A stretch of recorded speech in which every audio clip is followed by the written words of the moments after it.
मराठा आंदोलकांना जेवण व पाणी मिळू नये यासाठी हॉटेल्स बंद करण्यात आल्याच्या बातम्या आहेत। पिण्याचे पाणी सुद्धा त्यांना मिळू नये यासाठी डावपेच केले जात आहेत। लोकशाहीमध्ये सर्वांना आंदोलन करण्याचा व मते मांडण्याचा अधिकार आहे असे एकीकडे म्हणायचे आणि दुसरीकडे अन्न आणि पाण्यापासून आंदोलकांची कोंडी करायची। सत्ताधाऱ्यांची ही कृती लोकशाही विरोधी तर आहे, शिवाय ती अमानवीय कृती सुद्धा आहे। मागण्यांबद्दल वेगवेगळी मते असू शकतात, मात्र मानवतेबद्दल वेगळे मत असू शकत नाही। आंदोलनासाठी गावगाड्यातून आलेल्या शेतकरी पोरांना जेवायला मिळू नये, पिण्याला पाणी सुद्धा मिळू नये अशा प्रकारचे जर कोणी प्रयत्न करत असेल तर ते संपूर्णपणे चुकीचे आहे। मानवतेचे दर्शन घडवत किसान सभेच्या लॉंग मार्चच्या वेळी शेतकऱ्यांचे ज्या उदात्तपणे शहरवासियांनी स्वागत केले आणि प्रसंगी घासातला घास देऊ केला, त्याच प्रकारे महाराष्ट्रातील लाखो शेतकऱ्यांची पोरे या मोर्चासाठी शहरात आली आहेत। शहरवासियांनी त्यांनाही घासातला घास देत अन्न, पाणी आणि निवासाची व्यवस्था करण्यासाठी सहकार्य करावे व मानवतेचे दर्शन घडवावे असे आवाहन मार्क्सवादी कम्युनिस्ट पक्ष करत आहे। राज्य सरकारने अन्न व पाण्याला शस्त्र न बनवता आंदोलकांची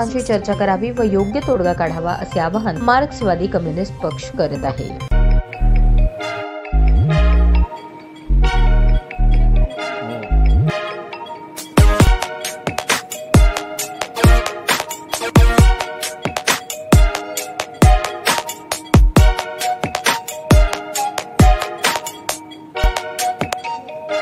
सोलापूर शहरातील सुप्रसिद्ध हॉस्पिटल म्हणजे सेंट्रल मल्टी स्पेशालिटी हॉस्पिटल मागील अनेक वर्षापासून सेवा बजावत आहे। 24 तास इमर्जन्सी सर्व्हिस, मॉडर्न टेक्नॉलॉजी, अनुभवी डॉक्टर्स तसेच अत्याधुनिक तंत्रज्ञान सुविधांनी सुसज्ज स्त्रीरोग प्रसूती विभाग, ऑर्थोपेडिक विभाग, मेडिकल विभाग आणि इतर एकमेव नाव म्हणजे सेंट्रल मल्टी स्पेशालिटी हॉस्पिटल। पत्ता गणेशपेठ शॉपिंग सेंटर, मंगळवार बाजार, सोलापूर।